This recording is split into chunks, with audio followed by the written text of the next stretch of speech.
Hello, hello. It's a pleasure to see you here again at Menopause University. This is where you'll learn everything you need to know in order to manage your menopause your way. We're looking at all the things that are pertinent to the three big diseases that are consequences of estrogen deficiency at postmenopause. They are heart attack, osteoporosis, and Alzheimer's. I've already presented three separate individual units for each one, and now we're looking at them as a group. Last week, I addressed them in the context of the estrogen window, and you learned that the underlying reason they occur when you lose your estrogen at postmenopause is because absence of estrogen enables the aging process to ensue. Your heart arteries build up plaque and harden. You lose bone, and your brain shrinks. And the key is to start taking estrogen replacement early so that there is no gap between the time your own body stops producing it and the time you begin the replacement. And if you do that, you can prevent the three big diseases from developing in the first place. But estrogen replacement will only prevent these diseases while you continue taking it. If and when you stop, the diseases will begin to develop. But in the last video, I did not address the dosage of estrogen necessary to accomplish these goals. So that's what I'll do today, because dosage really does matter. And with all the fear of HRT that exists these days, I want to be sure you know precisely how to prevent these diseases with estrogen, if that's what your intention is. This video is important if you want to be sure you are accommodating your desire to prevent all three diseases with estrogen replacement. Of course, this information is also in my book, but it's in the individual chapters for each disease in both editions. So, you'll get more from this video than you can from just the book. Let's start by addressing the mindset of the medical profession with regard to HRT. You know, human nature is a very funny thing. We can do something a certain way for decades, and then, with one fell swoop, all because of a single study or incident, will change the way we do it. But we don't change it just a little bit in accordance with what makes sense for the incident that induced the change in the first place. Instead, we tend to change it by a full 180 degrees. We tend to do the exact opposite of what we were doing before. In previous videos, I've demonstrated this by using a pendulum. We'll do things one way for decades, and then we'll do it the exact opposite way. A pendulum. This is what has happened in medicine with regard to a variety of things, most notably HRT. Before the WHI was reported to the public in 2002, doctors had noticed quite clearly that giving women HRT prevented heart attacks, osteoporosis, and Alzheimer's. So it was routine practice to give all women HRT at postmenopause. It bridged the gap between loss of their own estrogen and estrogen replacement. Even if a woman had no symptoms of menopause at all, her doctor prescribed HRT. Loss of estrogen was like loss of any other hormone. It constituted a hormone deficiency. And like all other hormone deficiencies, it warranted hormone replacement. In those days, the primary reason for taking HRT was to prevent these three devastating and largely fatal diseases. But then, the WHI reporting to the public in 2002 changed everything. the study itself was fatally flawed, and even though the reporting to the public was grossly inaccurate, that one study caused the pendulum to swing from one side to the other. It didn't just budge a bit. It swung the full 180 degrees. And suddenly, even though doctors knew full well that HRT prevented these three big diseases, they changed the primary indication for taking it to a secondary indication for taking it. Instead of taking it specifically to prevent these diseases, they designated that to be merely a secondary perk. And they designated severe symptoms of menopause as the primary and only reason to take HRT. So all the guidelines for doctors helping women manage their menopause changed. Before the pendulum swung, the guidelines promoted HRT as a standard and routine hormone replacement, just like any other hormone replacement. And the goal was to take it in a dosage high enough to constitute hormone replacement, just as you would with any other hormone replacement. But when the WHI report turned the world upside down, it also turned the guidelines upside down. Instead of designating HRT as routine hormone replacement for all women with estrogen deficiency to prevent the fatal diseases that result from it, which would have been this, it changed everything upside down, and the pendulum swung in the complete opposite direction and restricted HRT to just those women who had severe symptoms of menopause. And it indicated severe symptoms as the primary reason for taking it. Suddenly, prevention of these three big diseases didn't matter. But that's not all. For decades, the necessary dosage of estrogen for preventing the three big diseases was very well known. It was also well known that if a woman took a dosage lower than the minimal necessary dosage, she did not get the benefit of preventing these three big diseases. But with the reporting of the WHI results, suddenly that didn't matter either. And instead of giving women with severe symptoms at least that minimal necessary dosage so that they benefited from the perk of preventing these diseases, dosage recommendations changed also. Suddenly, the new guidelines recommended giving women the lowest dosage possible. But it wasn't the lowest dosage possible for preventing diseases. It was the lowest dosage possible to reduce the symptoms of menopause. Not only that, it was the lowest dosage to merely remove the symptoms from the doctor's definition of severe. It was not intended to alleviate symptoms completely. They were fine to let you live the rest of your life with substantial symptoms that negatively impact your quality of life. So if you had 20 debilitating hot flashes a day without HRT, and HRT reduced the number to 12 a day, that was good enough. No one seemed to care that you were still significantly bothered by hot flashes. And if you got any relief at all, the doctors refused to increase the dosage. They were sticking to the new wording of lowest possible dosage. Before the pendulum swung, the standard dosages were adequate for relieving all symptoms for the vast majority of women, in addition to preventing all three diseases. But no more!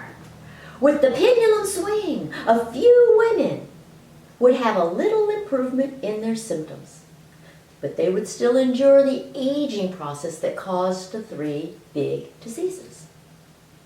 And then another death knoll came about. In addition to designating the lowest possible dosage, the guidelines also recommended taking HRT for the shortest possible time. Doctors interpreted that to mean a maximum of about 5 years. Some interpreted it to mean until age 60 at the latest. Of course, none of these things were specified in the actual guidelines. It was very arbitrary. But no matter what the interpretation, the message was to stop giving HRT at some point in time. This implied that HRT was only indicated for the transition from perimenopause to postmenopause. It was only for the time that constitutes puberty in reverse. Well, the transition time is perimenopause, not postmenopause. And perimenopause is not what puts you at risk for any of the 3 big diseases. Because perimenopause is all about progesterone loss, not estrogen loss. Postmenopause is where you end up after the transition, and that's all about estrogen loss, and estrogen loss is what causes all the diseases. So focusing on the transition rather than on what happens after the transition completely misses the boat. In other words, after improving the symptoms of a woman transitioning into postmenopause for a few years, just refuse to give her HRT anymore when the real risks appear. Never mind the fact that only then does she face these fatal diseases. Can you imagine doing that to a patient who takes insulin for diabetes? Or to a patient who takes thyroid hormone for hypothyroidism? Of course, if you stop taking estrogen replacement, not only do your symptoms of estrogen deficiency return, you also stop gaining any benefit of preventing the 3 big diseases. In keeping with all the pendulum swinging and primary purposing and guideline changing, there is now a well-known mantra for taking HRT replacement. It's take the lowest dosage for the shortest time. But think about that. Does it make any sense at all to you? Let's see. If you're taking estrogen replacement because you have an estrogen deficiency, and if that deficiency will last the rest of your life, does it make any sense at all to stop taking the replacement? And if a certain minimal dosage of estrogen replacement is necessary to prevent 3 fatal diseases, does it make any sense to take a dosage lower than that minimal dosage? You know, I always say that fear paralyzes people's brains because fear is the most powerful emotion on earth. It just makes people stop thinking and start reacting. And when the fear pertains to something that people know to be beneficial, instead of just avoiding it altogether, they try to make it both safe and unsafe. It's like they want to admit that it's beneficial while also acknowledging their fear. So they come up with goofy mantras like this one that says, take the lowest dosage for the shortest time. That's like telling a smoker that smoking just 1 pack a day for only 10 years is safe, but smoking more than that is unsafe.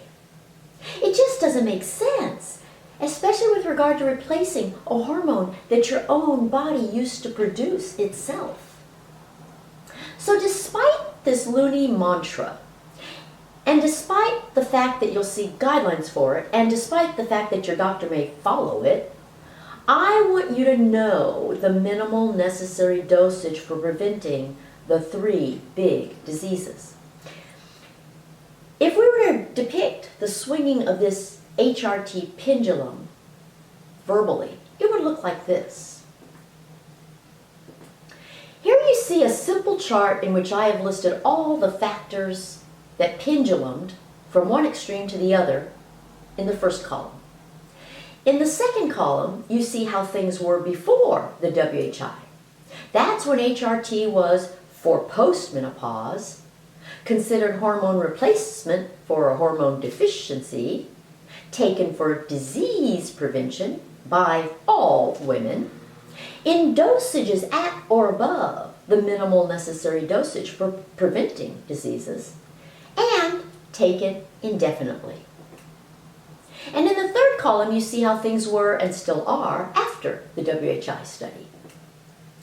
That's when HRT was for perimenopause, considered only for the transition, taken for severe symptoms by only women whose symptoms qualified as severe, at the lowest dosage, which is too low for preventing diseases, and for the shortest time. Do you see that everything changed by a full 180 degrees? What happened to the middle ground? Why did doctors go from giving HRT routinely to withholding it altogether? You know, this education I'm giving you actually presents you with a new problem.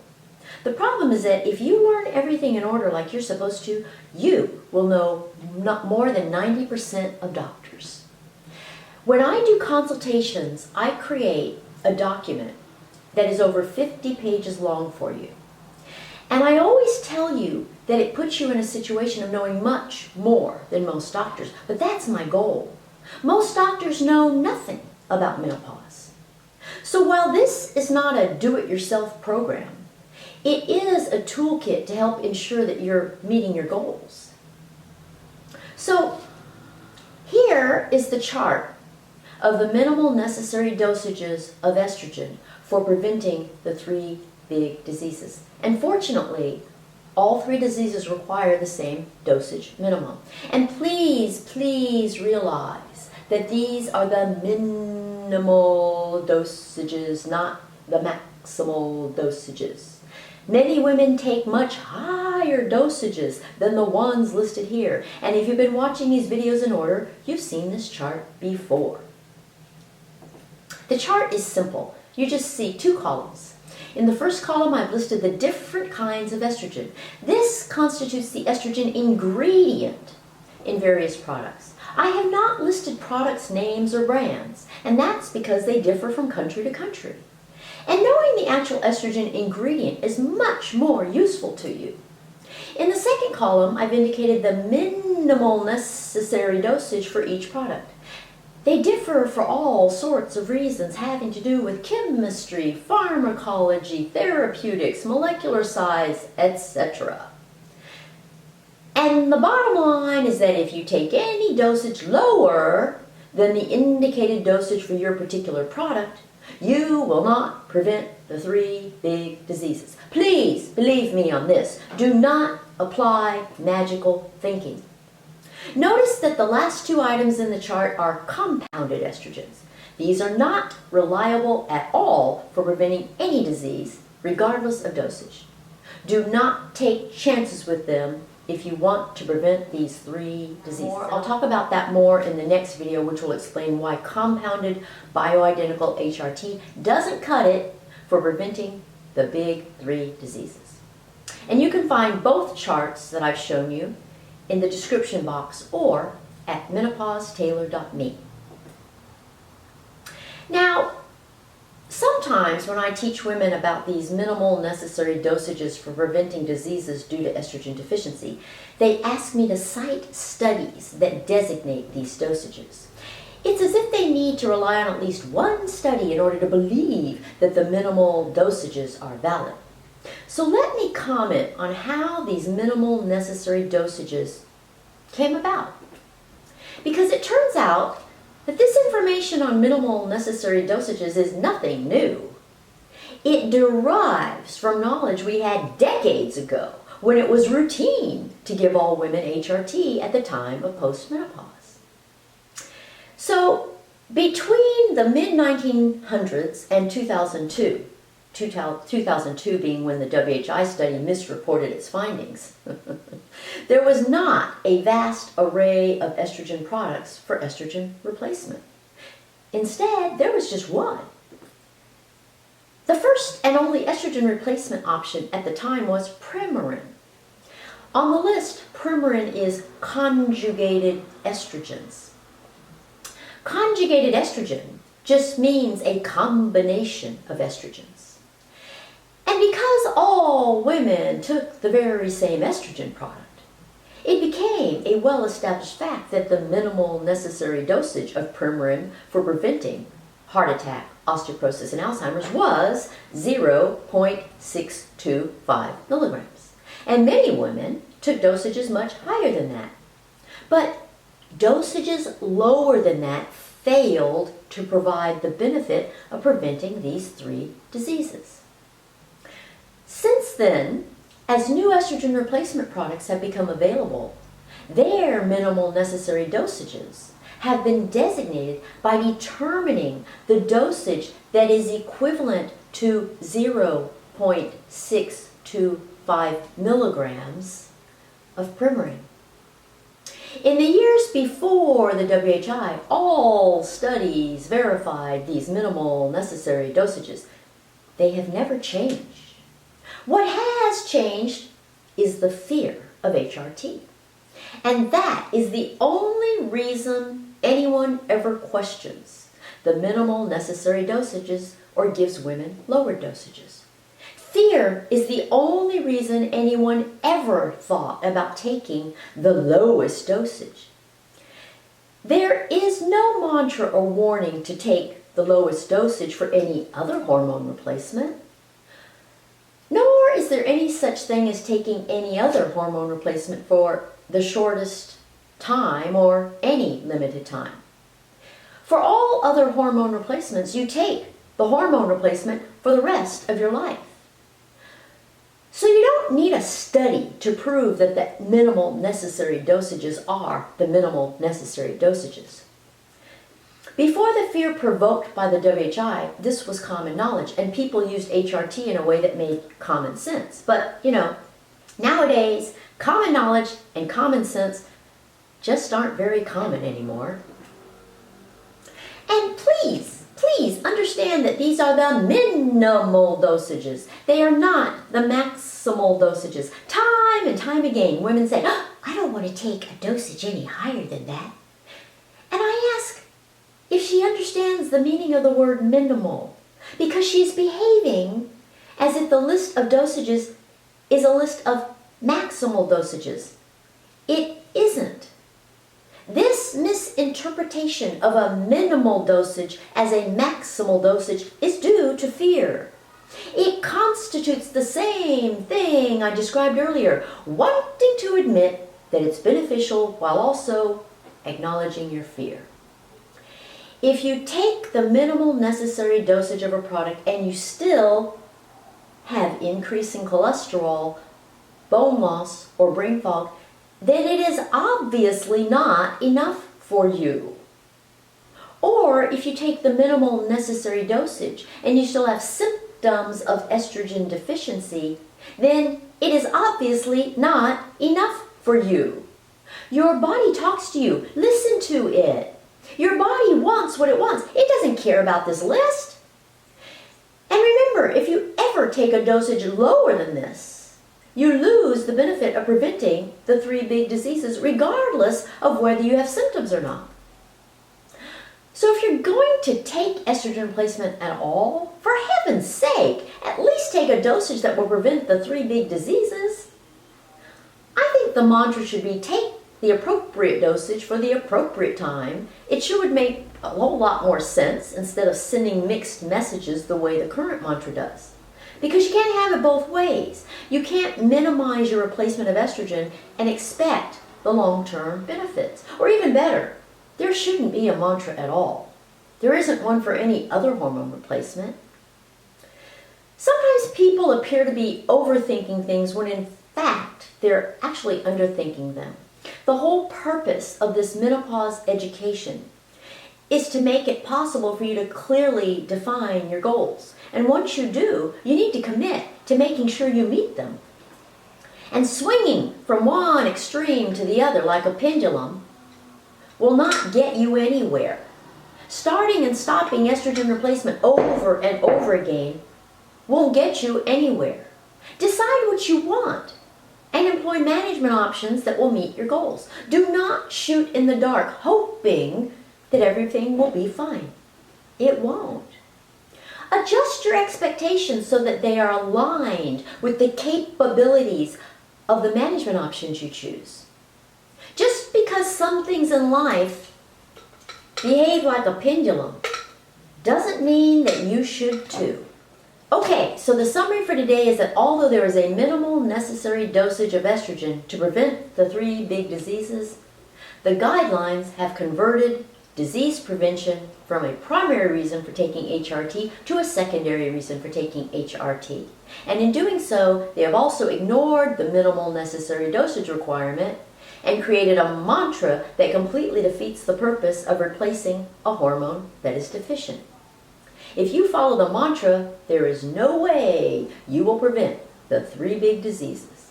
For that, you have to commit to taking at least the minimal necessary dosage and anticipate that you will continue taking it just as you would for any other hormone replacement.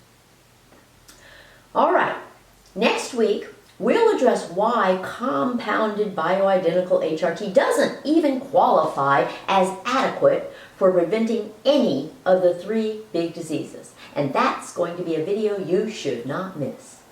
Go to menopausetailor.me if you want to schedule a consultation so that I can help you personally. Stay here to subscribe.